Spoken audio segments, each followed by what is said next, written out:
Muy buenos días a todos.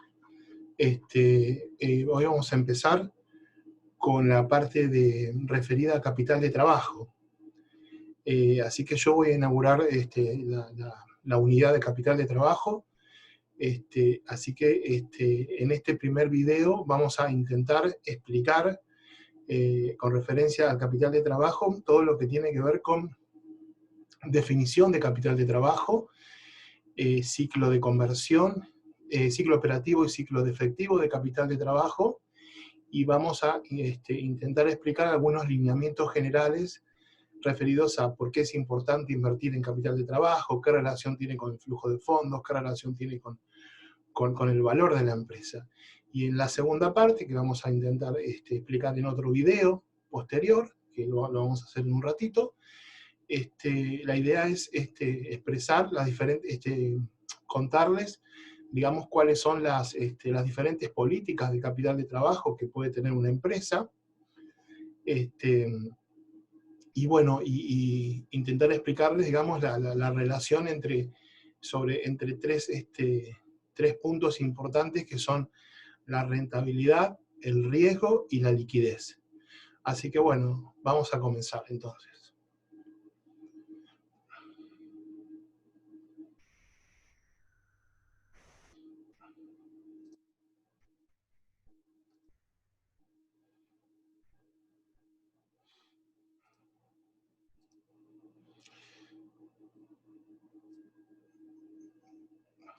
Bueno, entonces, como dijimos recién, vamos a ver hoy capital de trabajo, vamos a ver la descripción, los análisis y las estrategias, y lo vamos a dividir en dos videos, ¿no es cierto?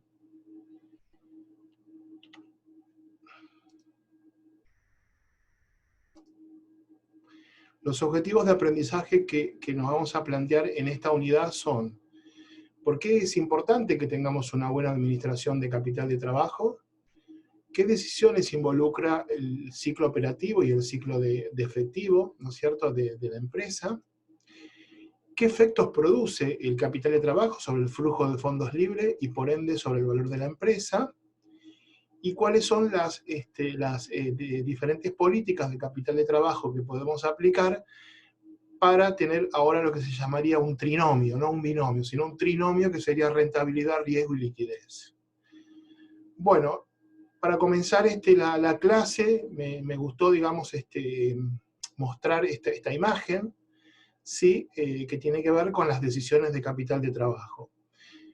No les quiero poner absolutamente nada, sino que algunos ya quizás se estarán dando cuenta a qué se refiere, pero bueno, al final lo vamos a terminar con una conclusión y vamos a explicar, digamos, a qué se refería esta imagen.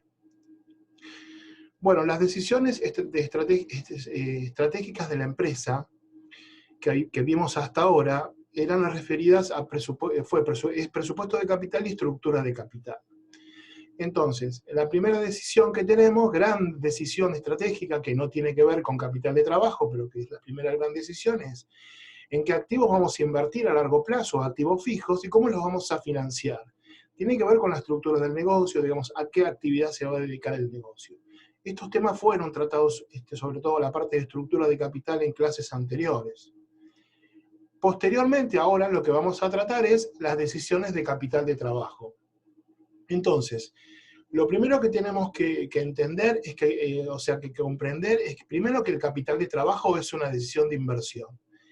Y la pregunta que nos tenemos que responder es: ¿cuánto tenemos que invertir en capital de trabajo? Si nosotros siempre consideramos que la rentabilidad de una inversión depende de la utilidad de la inversión, obviamente que a medida que nosotros invertimos menos, cada vez vamos a tener una rentabilidad mayor. Pero bueno, es imposible, ¿no es cierto?, tener una inversión que sea igual a cero. Entonces, cuando definimos qué es el capital de trabajo, lo definimos como el activo corriente menos el pasivo corriente. Y sería aquella parte de la inversión que es financiada con capital permanente. El capital permanente sería el pasivo no corriente y el patrimonio neto. Es decir, que lo podemos ver como el activo corriente menos el pasivo corriente financiado con fuentes de fondos permanentes o de largo plazo. Porque a pesar de que de la confusión por ahí surge que como el capital de trabajo son decisiones de corto plazo y que rotan la mercadería o los bienes de cambio, ¿no es cierto?, los inventarios y los créditos, pareciera que es algo que desaparece y es de corto plazo. No, el capital de trabajo es una decisión de inversión y es una decisión también de largo plazo. Lo que ocurre es que los montos son más pequeños y tienen ciertas características que no tienen los activos fijos, que hoy los vamos a ver, digamos, cuál es la gran diferencia que existe entre el activo fijo y los activos, digamos, de capital de trabajo. Entonces habíamos dicho que era una decisión de inversión, ¿no es cierto?, en la cual nosotros tenemos, por ejemplo, tenemos un activo operativo de 150 y tenemos una deuda operativa de 20. La diferencia sería 130. Parte va a ser financiado con deuda no corriente y parte va a ser financiado con capital propio. Entonces siempre se cumple la ecuación, ¿no es cierto?, que el activo es igual al pasivo más el patrimonio neto, y tiene que ver con el ciclo operativo o con los activos operativos de la empresa, o sea, las operaciones a diario que realiza la empresa. Que comprende disponibilidades, todo lo que tiene que ver con efectivo, comprende cuentas por cobrar o créditos, comprende inventario y comprende aquellos pasivos, ¿no es cierto?, en el cual la empresa se financia. Acá tenemos que distinguir dos tipos de pasivos. Aquellos pasivos que se denominan espontáneos, que son los que pertenecen a la actividad normal de la empresa. Y son pasivos en los cuales la empresa, si bien logra un financiamiento con proveedores, es un financiamiento espontáneo que la empresa no tiene que ir a buscar al banco, a diferencia de la deuda bancaria en la cual la empresa tiene que ir especialmente a buscar al banco el financiamiento. Es decir, por eso se llama una fuente de financiamiento espontáneo. Y por otro lado tenemos impuestos y sueldos a pagar. Entonces, toda esa parte, digamos, operativa, que sería de activo operativo y pasivo operativo, es lo que podemos denominar lo que es el capital de trabajo. Entonces, ¿qué características tiene el capital de trabajo? Primero, es un capital que circula permanentemente, o sea, es un capital que constantemente se está transformando a diario. Es decir, tiene un plazo determinado y entonces en un año, ¿qué puede suceder? Que este capital de trabajo circule rápidamente lo que se llama rotación.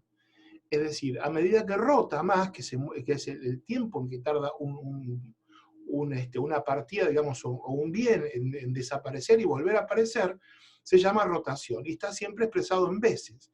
La inversa de la rotación es lo que se denomina la duración. Y eso es lo que nos determina, la duración, lo que nos determina el nivel de inversión en capital de trabajo. Entonces, el nivel de inversión en capital de trabajo puede ser mayor o puede ser menor, que depende de la duración, que a su vez depende de la rotación. Y que está íntimamente relacionado con el ciclo dinero, mercancía, dinero. Es decir, acá hay todo un círculo, ¿no es cierto?, en el cual la empresa compra los bienes, suponiendo que es una empresa comercial, los vende a crédito y después los cobra. Toda esa transformación que recibe la empresa genera una utilidad, que se denomina una utilidad operativa, que sería ventas menos costo variable, o sea, una contribución marginal, y además tiene un costo fijo que no depende de la actividad que realiza la empresa. Entonces, a corto plazo, lo que podemos decir es que el margen de utilidad por la rotación, si aplicamos un índice ¿no es cierto?, de Dupont simplificado, y hacemos utilidad operativa sobre ventas y ventas sobre capital de trabajo, vemos que la rentabilidad depende exclusivamente del capital de trabajo y no del activo total, que es lo que realmente circula a corto plazo, o lo que, digamos, se puede tomar la decisión de circular o de transformar. Entonces, la inversión es el costo anual por la duración dividido 365, lo que significa que si nosotros disminuimos la duración del capital de trabajo, lo que vamos a tener es una menor inversión. Pero acá está el otro tema, no siempre decir, podemos llegar a disminuir la duración, pero también tenemos que ver cuál es el efecto que produce sobre los ingresos. Es decir, no solamente tenemos que ver un lado, sino siempre tenemos que ver lo otro, ¿cierto? Lo que existe en el ciclo dinero, mercancía, dinero, también algunos autores han denominado lo que se llaman los solapamientos, es decir, El solapamiento es la cantidad de tiempo que yo tardo en generar un nuevo ciclo. Normalmente los libros de texto no hablan de solapamiento y suponen que el solapamiento es decir que todos los días la empresa inicia un nuevo ciclo, pero si la empresa en algún momento tuviera, digamos, un solapamiento menor, entonces realizaría menos ciclos durante todo el año, con lo cual la inversión también sería menor en ese caso. Es decir, el solapamiento es cuando termina un ciclo y comienza un nuevo ciclo. Entonces, si la empresa, como normalmente lo vemos en rotaciones y duraciones, existe que todos los días se supone que en promedio la empresa inicia un nuevo ciclo, y entonces multiplicamos por la duración para llegar a los saldos de inversión en capital de trabajo. En este caso, supongamos que podemos decir que el solapamiento, ¿no es cierto?, puede ser una determinada cantidad. Entonces supongamos que si el plazo son 90 días y hay 3 solapamientos, entonces cada 30 días se produce un nuevo ciclo, con lo cual la inversión está multiplicada, en ese caso, la inversión diaria se multiplica por esos 3 solapamientos, o la inversión, digamos, que corresponde al ciclo. Entonces, un índice importante que tenemos que medir es el ratio de eficiencia, que nos mide el capital de trabajo neto dividido las ventas. Está relacionado, es decir, que el capital de trabajo, una otra característica que tiene, está muy relacionado, yo diría 100% correlacionado con el nivel de ingresos o nivel de ventas o actividad de la empresa. Es decir, la empresa, para generar más ventas, tiene que invertir en capital de trabajo. Después vamos a ver la composición sintéticamente del capital de trabajo, que también es muy importante. Entonces, otra característica del capital de trabajo tiene que ver con el crecimiento. Es decir, mayores ventas, como dijimos recién, están relacionados con el nivel de actividad. Entonces, ¿qué es lo que aumenta? Aumentan las cuentas por cobrar, aumentan los inventarios y aumentan las cuentas por pagar. Entonces, las cuentas por cobrar pueden aumentar por 2 causas. Uno, por el aumento de las ventas, es decir, si yo vendo más o la empresa vende más, evidentemente las cuentas por cobrar crecen. Pero otro es los días de cobranza, es decir, si además de vender más, los días de cobranza se alargan, los saldos de las cuentas por cobrar también aumentan. Es decir, que son 2 los factores que pueden hacer aumentar las cuentas por cobrar. Los inventarios tienen que ver con el tiempo de permanencia de los bienes de cambio, los inventarios en los depósitos o en los almacenes de las compañías o de las empresas. Y acá lo importante es que esos inventarios roten, es decir, que lo más rápido que puedan rotar, ¿no es cierto?, para inmovilizar la menor cantidad de inventarios en una empresa. Las cuentas por pagar también aumentan por 2 motivos, o porque aumentan las compras, ¿no es cierto?, a crédito, o porque aumentan los días de pago que yo tengo con los proveedores. Es decir, son los 2 factores que hacen aumentar los días de pago. Entonces, ya dijimos que los proveedores van a financiar espontáneamente, ¿no es cierto?, la actividad de la empresa, y que mayores ventas generan más capital de trabajo. ¿Qué relación tiene el flujo de fondos libre con el capital de trabajo?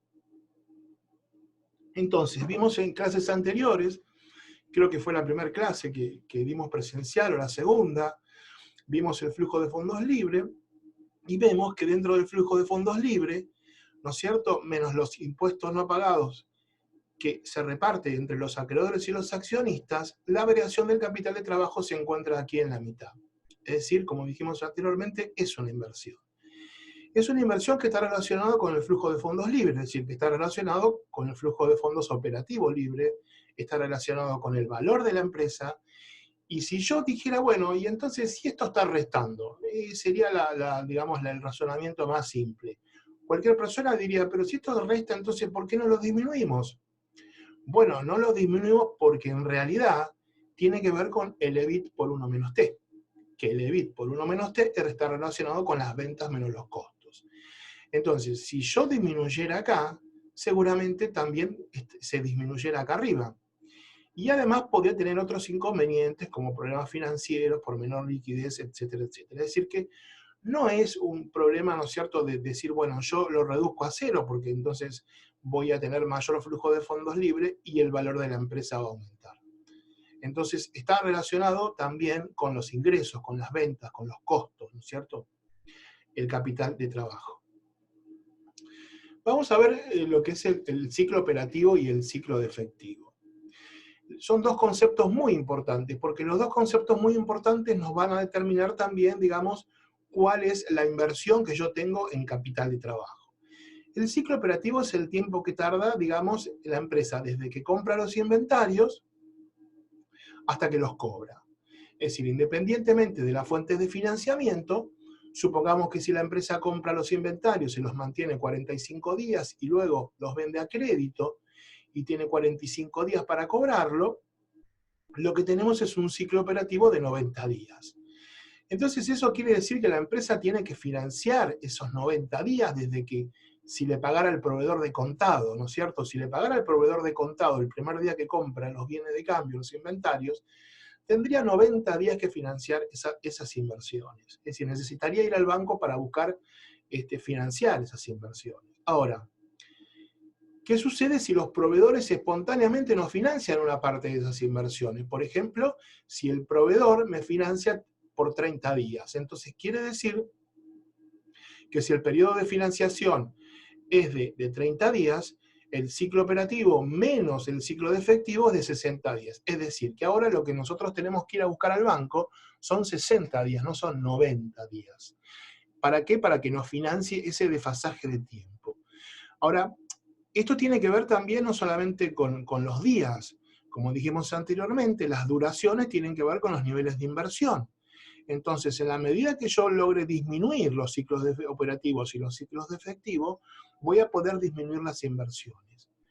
Lo ideal siempre es cobrar antes, ¿no es cierto? Cobrar antes de que yo pueda pagar. Pero bueno, eso sería un mundo ideal, ¿no es cierto? Bueno, hasta acá vamos a llegar entonces en la primera parte del video. En un ratito comenzaremos con el segundo video. Bueno, muchas gracias.